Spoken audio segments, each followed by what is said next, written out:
empezar con el tema del día de hoy. Hoy damos inicio a un nuevo ciclo de conferencia, por lo tanto vamos a hacer una breve introducción acerca de lo que es el conocimiento de sí mismo. ¿Sí? Vamos a revalorizar todas las ideas que tenemos acerca de lo que es conocernos a nosotros mismos. ¿Cuál es la importancia de conocernos a sí mismos? ¿A qué nos lleva el conocimiento de nosotros mismos? ¿Qué tenemos que conocer de sí mismo que no sepamos? ¿Y cuál es el objetivo de toda esta enseñanza? ¿A qué nos lleva? ¿Cuál es el objetivo de todas estas enseñanzas y todas las prácticas que proponemos hacer en las diferentes conferencias? Así como también, ¿de dónde surge esta enseñanza? ¿De dónde sale esta enseñanza? ¿Quién se la inventó? ¿De dónde hemos sacado todos estos temas que les enseñamos? Bueno, entonces vamos a empezar estudiando y preguntándonos ¿qué es el conocimiento de sí mismo? ¿En qué se fundamenta toda esta enseñanza?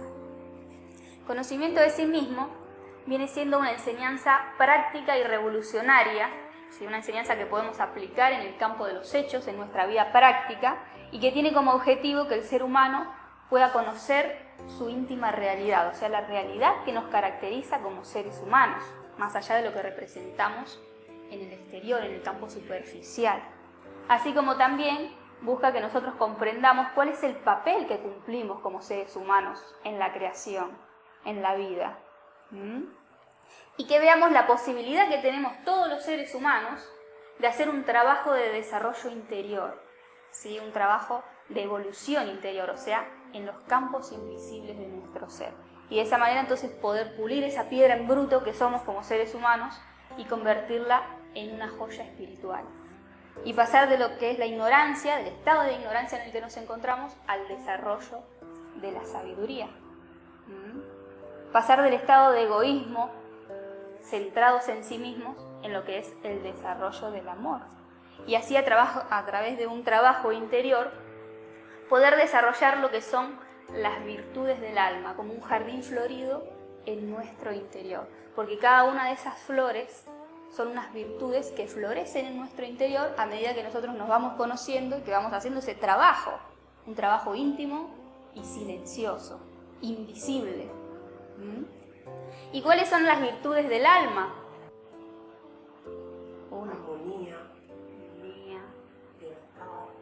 pureza, castidad, bondad, compasión, voluntad, humildad, paciencia, tolerancia, honestidad, son algunas de esas virtudes del alma que surgen como resultado de un trabajo interior, porque no nacemos con estas virtudes, pero sí podemos llegar a desarrollarlas trabajando sobre nuestro ego, trabajando sobre los defectos opuestos, entonces nacen esas flores como virtudes en nuestro interior. Entonces, como verán, la enseñanza del autoconocimiento no es una enseñanza nueva, sino que ha estado durante la historia del tiempo. Desde que existe el ser humano, existe la posibilidad de que el ser humano se pueda conocer y pueda hacer un trabajo sobre sí mismo. Entonces podemos ver esta enseñanza presente en la enseñanza de todos los sabios y maestros de sabiduría que vinieron a traer un mensaje a la humanidad, como lo fue Buda, Jesús, Krishna, Sócrates, Zoroastro, Moisés, Lao Tse, etc. Que más que traer una enseñanza y un mensaje a la humanidad, vinieron a marcar un camino.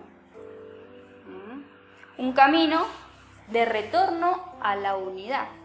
Un camino que nos permite conectarnos con esa fuente original que llamamos Dios, siendo ese el verdadero significado de la palabra religión.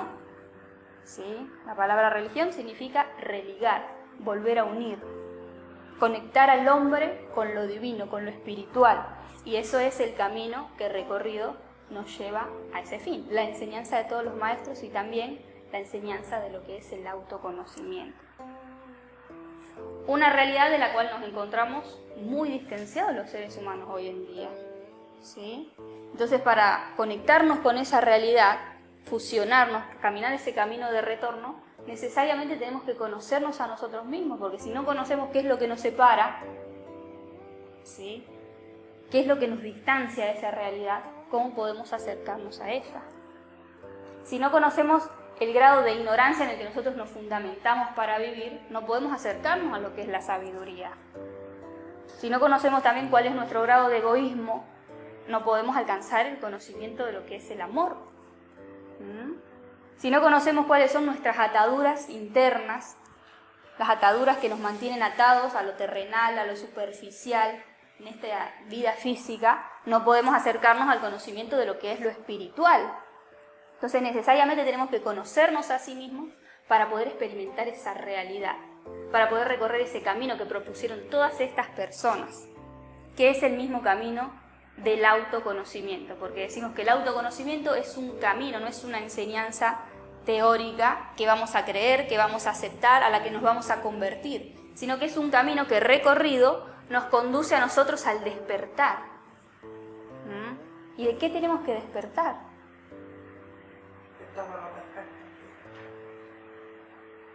Del ego que mantiene dormida nuestra conciencia, de la ilusión de la vida que nos duerme, que no nos permite comprender quiénes realmente somos, cuál es el objetivo de la existencia, que nos conduce a la liberación, ¿sí? A la liberación interior, a la liberación de nuestros defectos, de los temores, de los deseos, de los sentimientos, ¿sí? Que nos mantienen presos, que nos condicionan a ser de una manera determinada.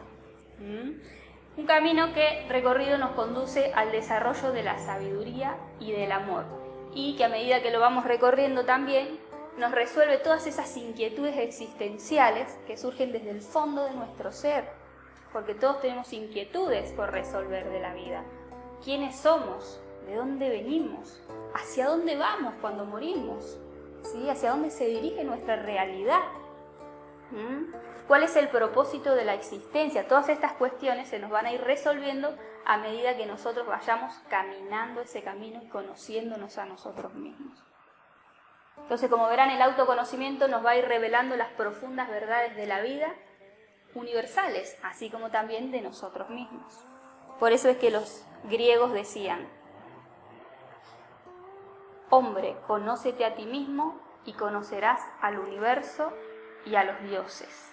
Porque el humilde conocimiento de uno mismo nos permite acceder a las verdades universales, como les decía, las verdades del universo, esas inquietudes, a resolverlas. Y también nos permite experimentar la realidad de lo que es Dios.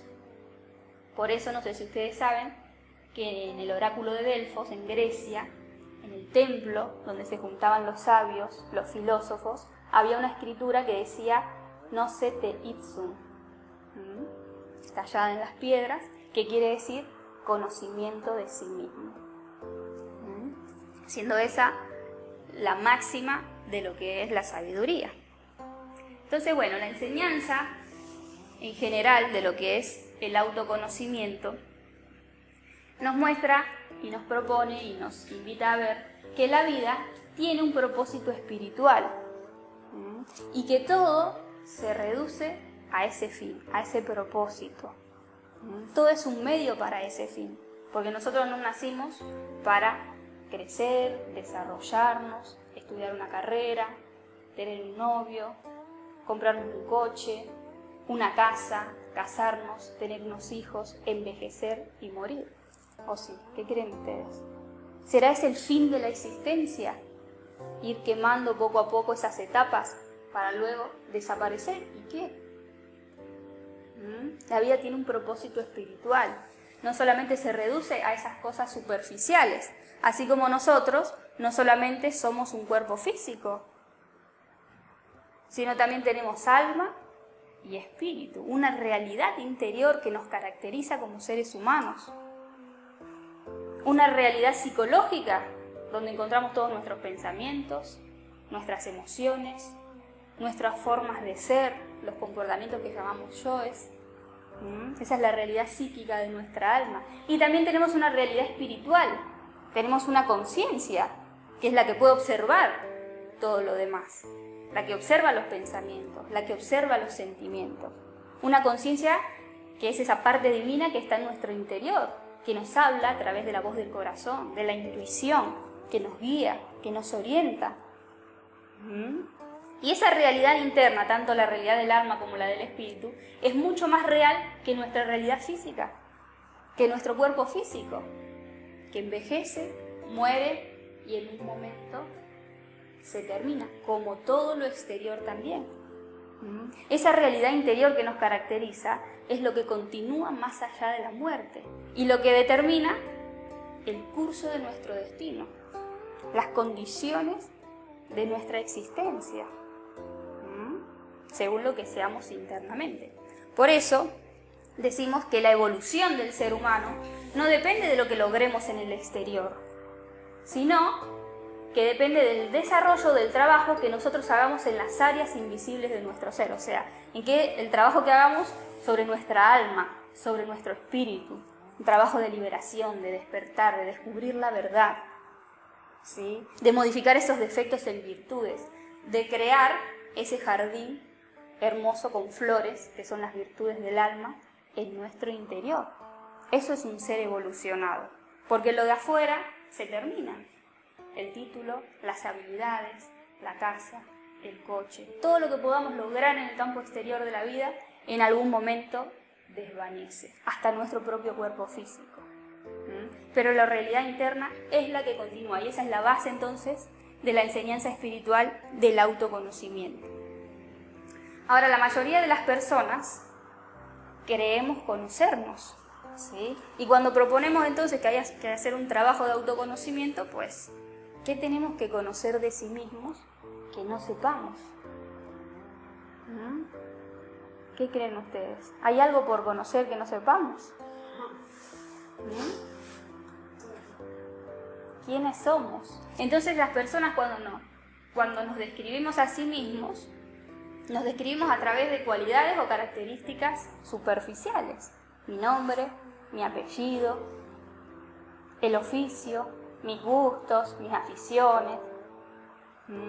Soy una persona que me gustan los negocios, que me gusta tal deporte. Pero eso no habla de nuestra entera realidad.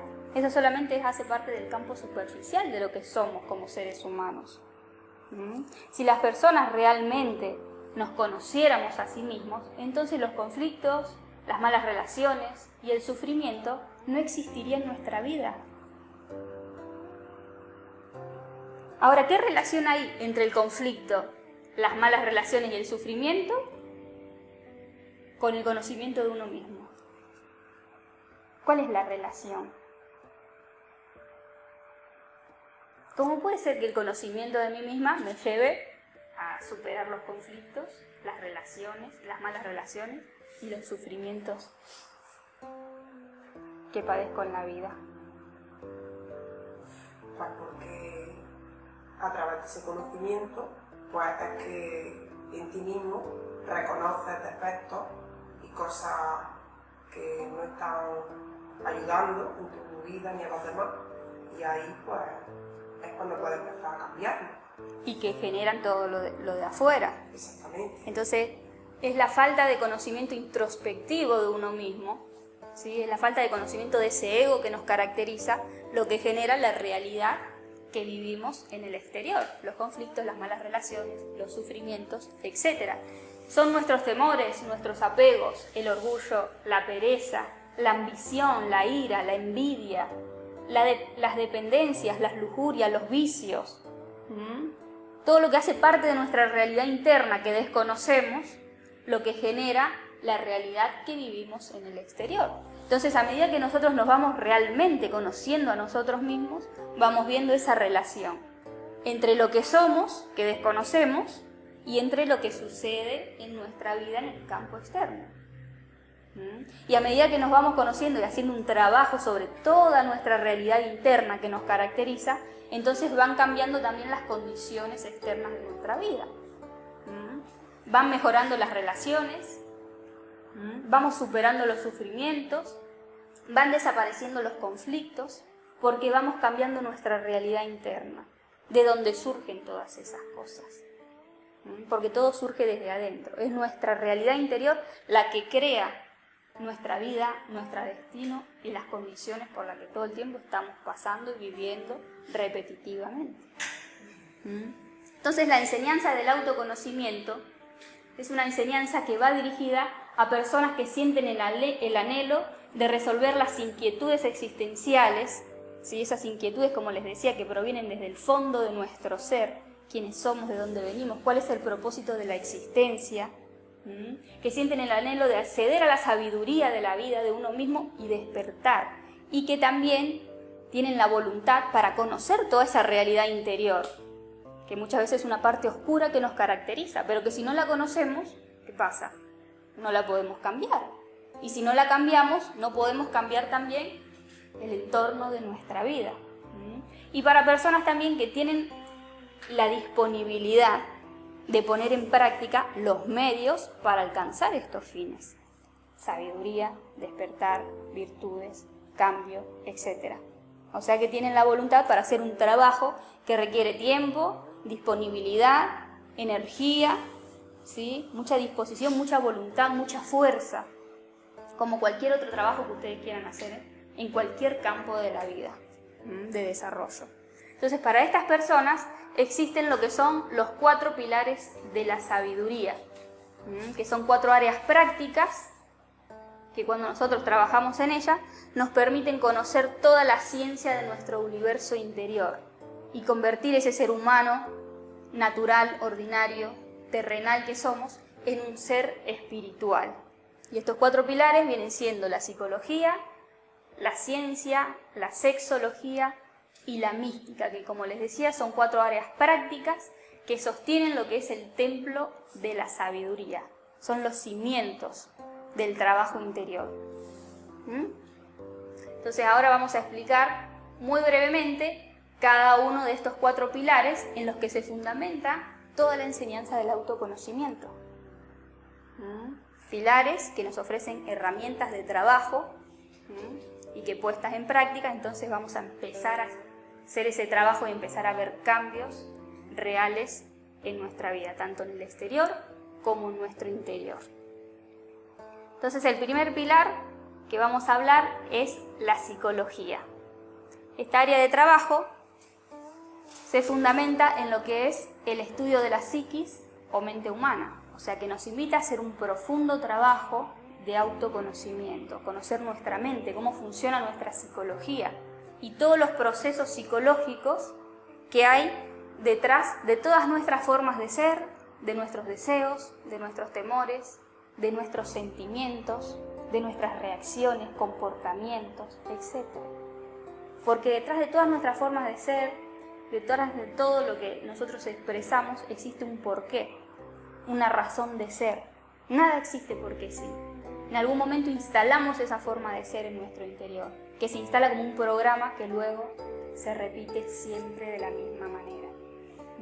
Entonces, detrás de todos nuestros yoes, como aquí llamamos, como lo puede ser la ira, los celos, la timidez, el orgullo, la ambición, el yo tacaño, la lujuria, la pereza, el yo de la duda, etc.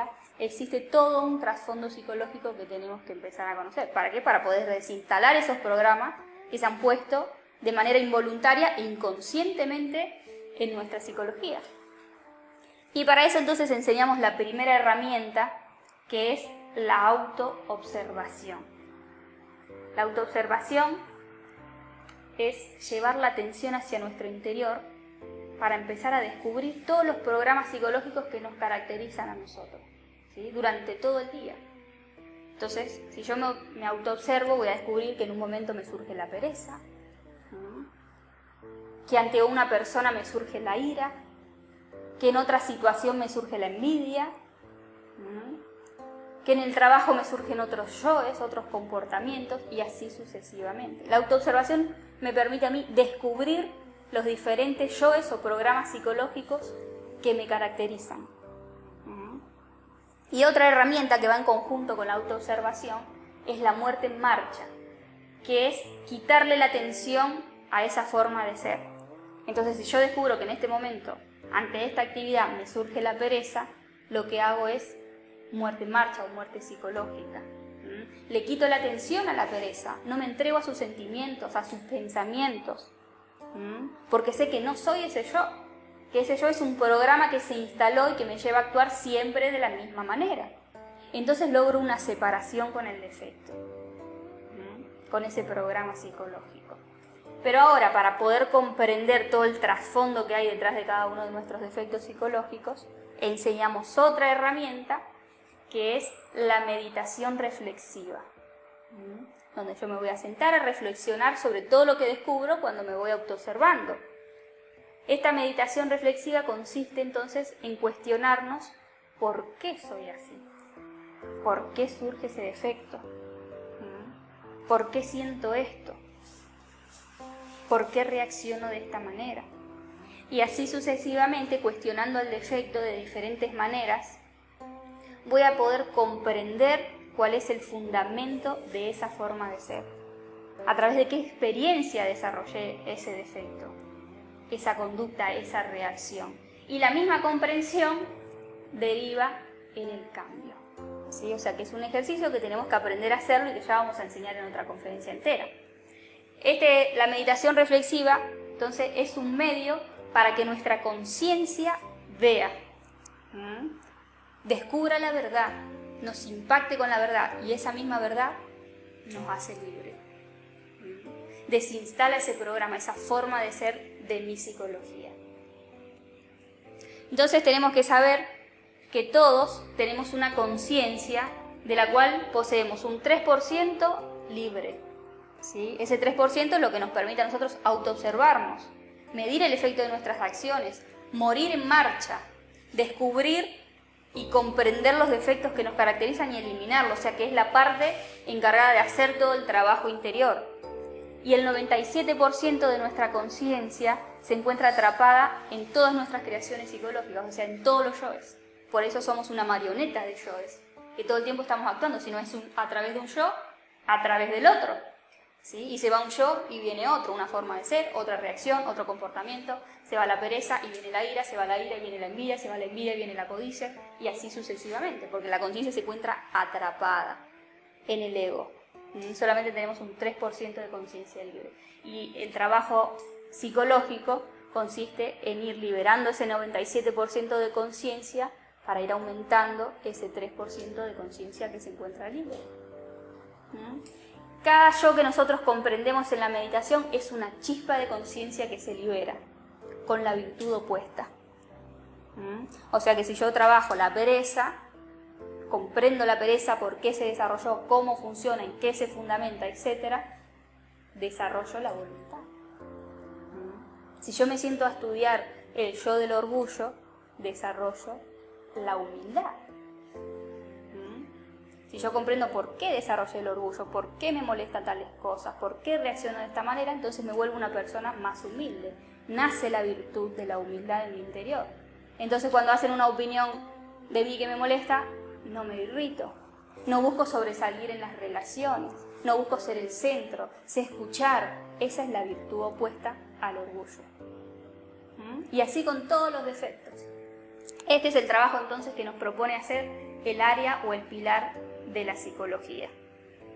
El segundo pilar dijimos que es la ciencia. Este pilar nos muestra que la enseñanza espiritual es 100% experimental. Como les decía al principio, no es una creencia, no es una teoría y mucho menos se fundamenta en supersticiones, sino que todo lo podemos comprobar, experimentar, podemos comprobar la ciencia de nuestro universo interior, así como también podemos comprobar a través de diferentes prácticas la ciencia de lo que es Dios y esa fuente original, espiritual con la que nos podemos conectar, que existe tanto dentro de nosotros como también afuera. Y para eso enseñamos diferentes tipos de prácticas, como por ejemplo las que vimos recién: autoobservación, muerte en marcha, meditación reflexiva, que son prácticas que nos van a permitir comprobar la realidad de nuestro universo interior, ¿sí? La realidad de ese ego, de esa alma que se encuentra en un proceso de desarrollo.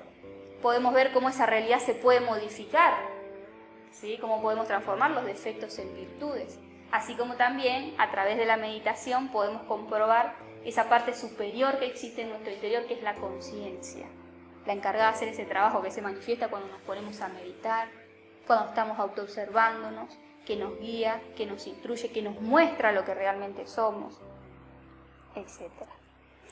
Otras prácticas, como el desdoblamiento astral, que nos permite comprobar también que no solamente existe esta tercera dimensión, sino que hay otras dimensiones en las que nos podemos desenvolver, que no solamente somos el cuerpo, que tenemos un alma y que podemos desenvolvernos fuera del cuerpo físico y que seguimos existiendo fuera del cuerpo físico, que nuestra realidad no se limita solamente a este cuerpo de carne y hueso. En el desdoblamiento astral entonces podemos conocer ese universo, podemos hacer preguntas, investigar y tener una experiencia que cuando uno vuelve al plano físico, pues la vida toma otro sentido, cambia nuestra perspectiva, nuestra fe, nuestra mística, etc. Prácticas, o también, bueno, enseñamos relacionado con el desdoblamiento astral, a analizar los símbolos de los sueños, lo que nos va a permitir comprender que existe una inteligencia superior, ¿sí?, que nos guía, que nos instruye, que nos orienta en nuestro camino. Cómo se organizan los sueños para darnos un mensaje, para orientarnos en nuestro trabajo interior, etc. Prácticas como lo es la oración también, a través de la cual podemos conocer y acceder a esa fuente espiritual y extraer fuerza de allí. ¿Para qué? Para realizar el trabajo interior, para recorrer este camino. ¿Cómo podemos extraer fuerza de esa fuente espiritual y poder ayudar a otras personas? ¿Sí? Cuando oramos por otras personas. ¿Cómo podemos producir fenómenos reales en nuestra vida, en esta tercera dimensión, cuando pedimos y vemos resultados? Entonces eso es una experiencia experimental, ¿sí?, que se puede comprobar, que la ciencia pues anula, pero que cuando uno lo hace y lo comprueba, desarrolla una fe consciente. Enseñamos también lo que es la negociación con la ley, con la justicia divina, donde podemos saldar nuestro karma, modificar nuestro destino, podemos negociar ciertos yoes, ciertas situaciones que nos hacen pesado el camino, que son un obstáculo y que las podemos superar a través de estas prácticas. Enseñamos también lo que es la transmutación sexual, ¿sí?, conocer la fuerza que hay en la energía sexual y cómo podemos utilizar esa fuerza para impulsar nuestro proceso de desarrollo. Un montón de prácticas que nos van a permitir comprobar, siempre y cuando nosotros las llevemos a cabo. Y en el pilar de la ciencia también enseñamos lo que son las leyes de la naturaleza, ¿sí?, que son leyes que organizan la creación, que generan orden en la vida de cada uno de los seres, y que nos van a permitir comprender por qué ocurren ciertas cosas en nuestra vida, el por qué ocurren ciertas cosas en la vida de los demás también, y a nivel mundial, cosas que ocurren en el mundo que muchas veces no comprendemos.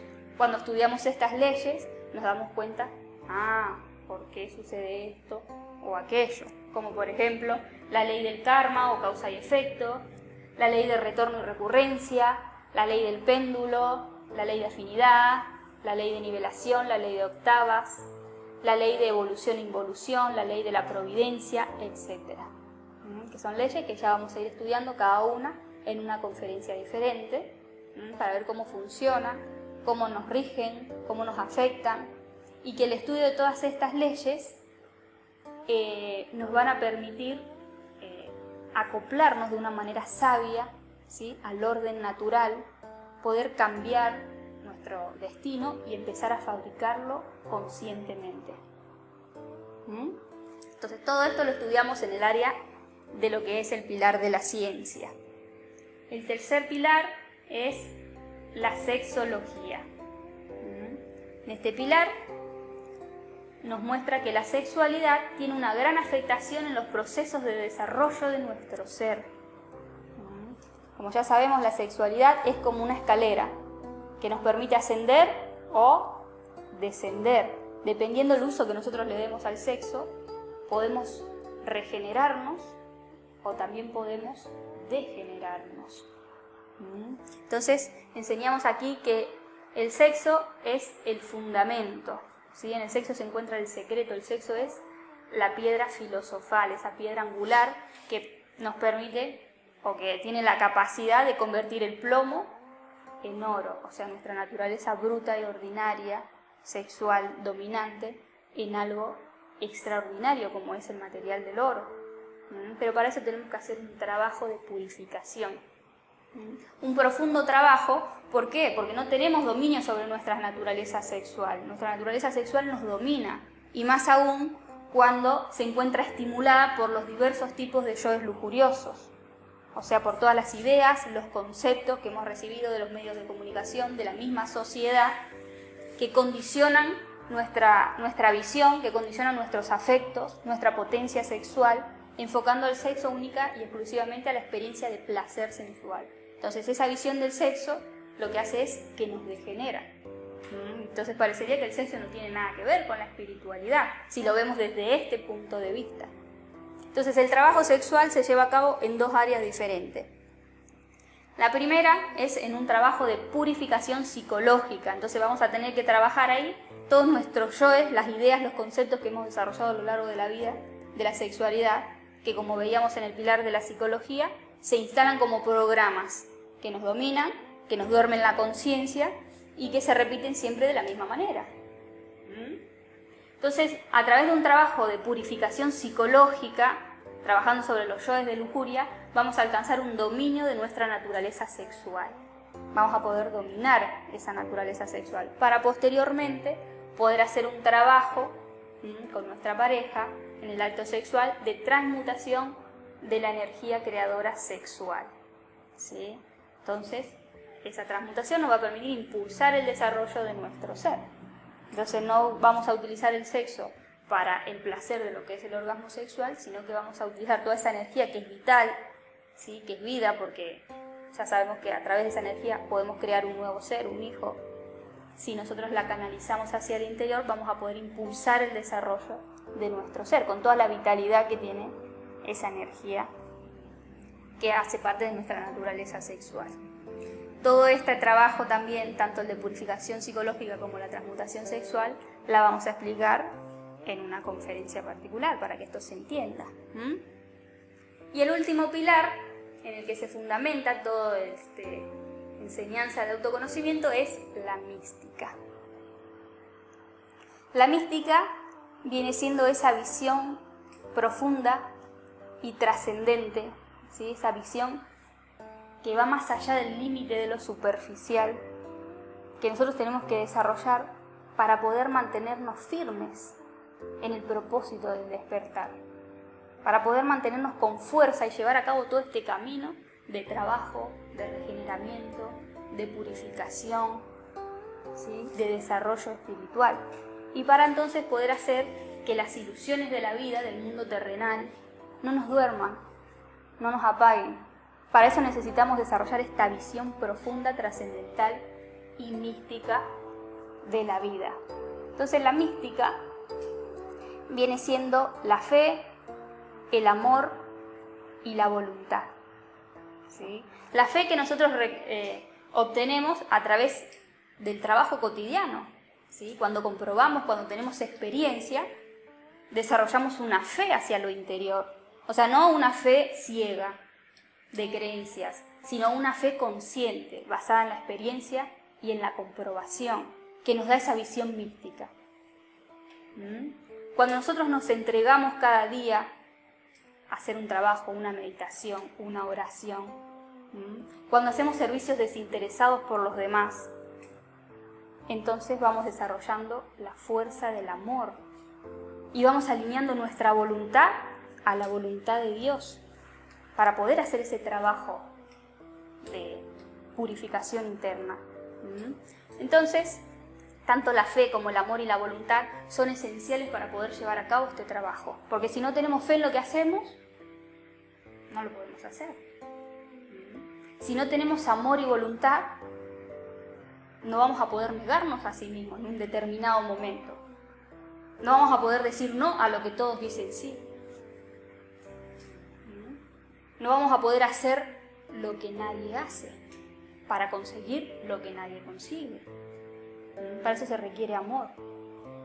Para levantarme a hacer una meditación mientras todos están durmiendo, necesito mística, necesito amor, necesito voluntad, necesito fe para poder ver ese tesoro que hay en el trabajo.